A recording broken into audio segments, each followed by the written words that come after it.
Timotius. Pada kesempatan hari ini kita akan membahas mengenai kehidupan Santo Yosef. Mengapa yang kita bahas adalah kehidupan Santo Yosef? Karena hari ini merupakan hari Santo Yosef, 19 Maret. Jadi setiap tanggal 19 Maret dirayakanlah hari raya Santo Yosef, suami Bunda Maria, Bapak asuh Yesus. Nah, berbeda lagi ya kalau di bulan Mei. Kalau di bulan Mei, tanggal 1 Mei biasanya juga dirayakan sebagai hari Santo Yosef, tetapi Santo Yosef sebagai pelindung para pekerja.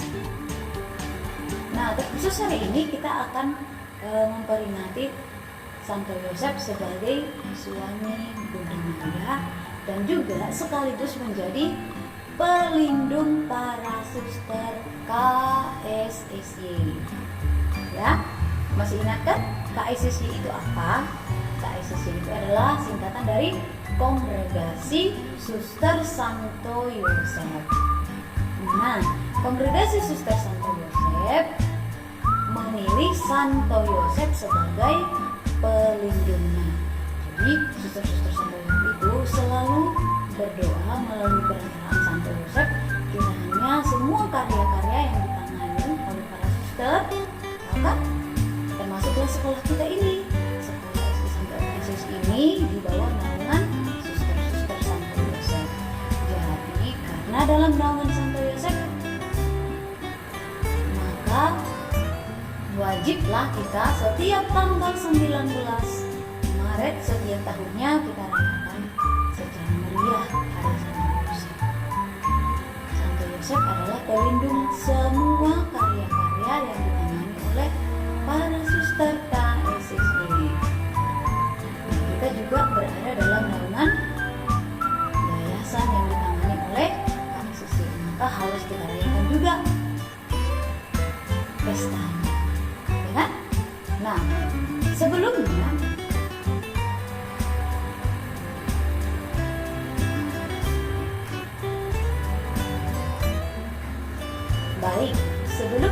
mari dulu kita lihat ya, mari kita simak kembali siapa sebenarnya Santo Yosef itu.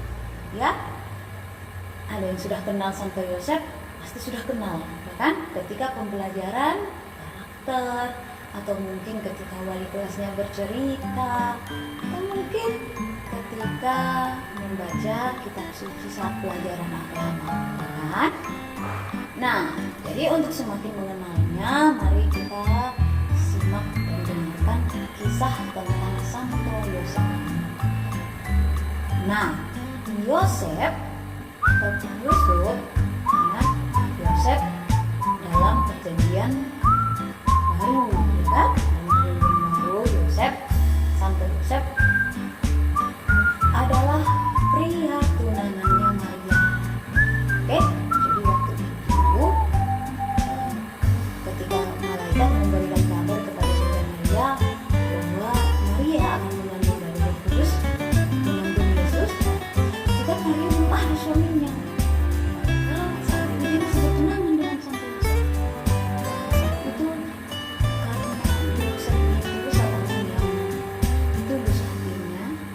Tidak mau mencemarkan nama baik Bunda Maria ini, ya kan? Bayangkan kalau tiba-tiba seorang wanita hamil tanpa tidak ada suaminya, dia hamil, ya pasti kan dia akan dibunuh atau mungkin digosipin atau bahkan dibunuh, ya kan? Nah, dalam tradisi Yahudi saat itu, orang yang hamil di luar nikah, ya, yang mengandung tapi tidak ada suaminya, maka dia akan dirajam, maka siksa sampai mati, dirajam.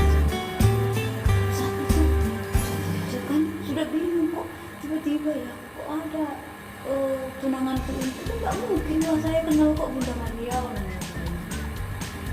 Itu dalam pemikiran Yosef mungkin saat itu, ya. Lalu kemudian dia mulai berpikir-pikir,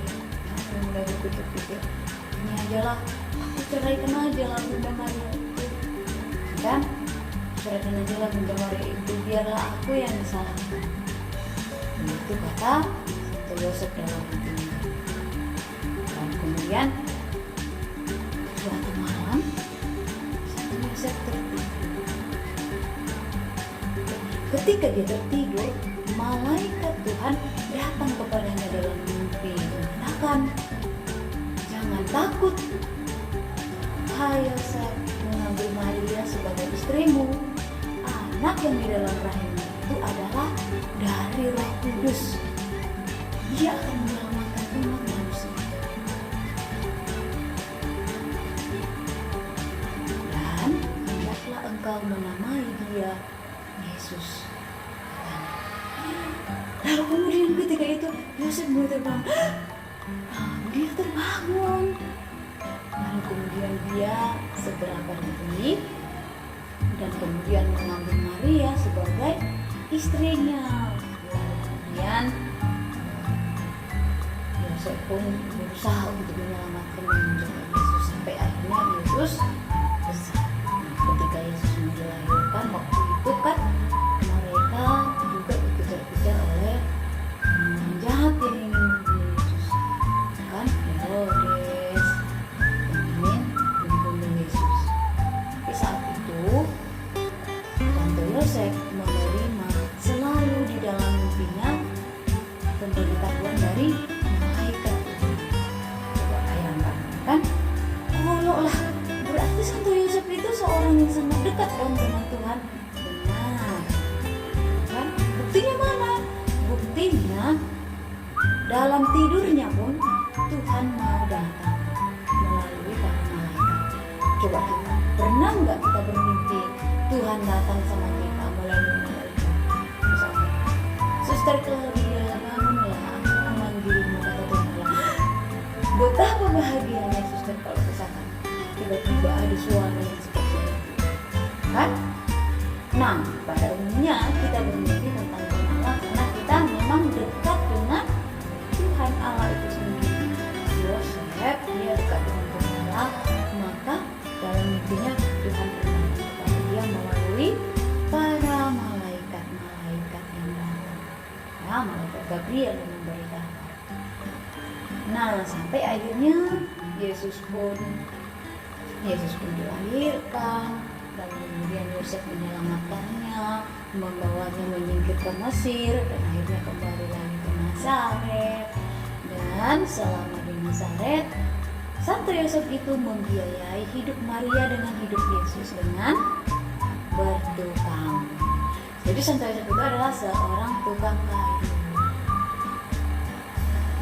Tapi biarpun dia seorang tukang kayu, jangan salah, dia itu sebenarnya adalah seorang keturunan raja. Kalau kita melihat dari silsilah hidupnya Santo Yosef, tetapi Yosef itu seorang yang sangat rendah hati. Oke, biarpun dia mempunyai kedudukan sebagai seorang keturunan raja, tapi dia tidak mau membangga-banggakan itu. Ya kan? Dia seorang yang tidak banyak berbicara. Coba kalau anak-anak lihat, tidak ada satu patah kata pun diucapkan oleh Santo Yosef. Dia lebih banyak berbuat daripada berbicara. Oke, dan itulah yang ingin diteladani oleh kita semua dari Santo Yosef. Kan? Dia itu menjaga Bunda Maria. Maka dikatakan Santo Yosef itu sebagai penjaga keluarga kudus. Santo Yosef lah yang menjaga Yesus dan Maria. Keluarga kudus itu siapa? Yesus, Maria, dan Yosef. Coba bayangkan kalau nggak ada Santo Yosef, mungkin Yesus nggak tahu kita kehidupan Yesus bagaimana, atau kehidupan Bunda Maria seperti apa, kan? Nah, di samping itu juga, mengapa para suster Santo Yosef, mengapa memilih Santo Yosef sebagai pelindungnya? Karena dulu ketika di Belanda, ketika kongregasi kita masih sangat kecil ya, masih orang-orang Belanda yang berpenghuni di sana. Waktu itu mereka melihat keprihatinan. Para perintis dan pendiri kongregasi dulu melihat satu keprihatinan di Belanda. Nah, banyak orang-orang Katolik yang ataupun orang-orang Kristen yang tidak diperhatikan hidupnya. Banyak yang terlantar, banyak yang sakit. Akhirnya adalah orang-orang yang mau membantu. Yang pertama dulu namanya adalah Antonius Hans, kemudian Maria Bishop dan Elizabeth Prince. Itulah dulu yang berinisiatif untuk menjaga, merawat orang-orang yang menderita ini. Nah, mereka itu dikumpulkan dalam satu rumah. Nama rumah itu disebut Rumah Santo Yosef. Jadi disitulah dulu asal muasal nama Suster Santo Yosef. Jadi mereka itu dulu dipanggil namanya Suster Santo Yosef karena nama rumahnya adalah Rumah Santo Yosef. Disebut Suster Santo Yosef.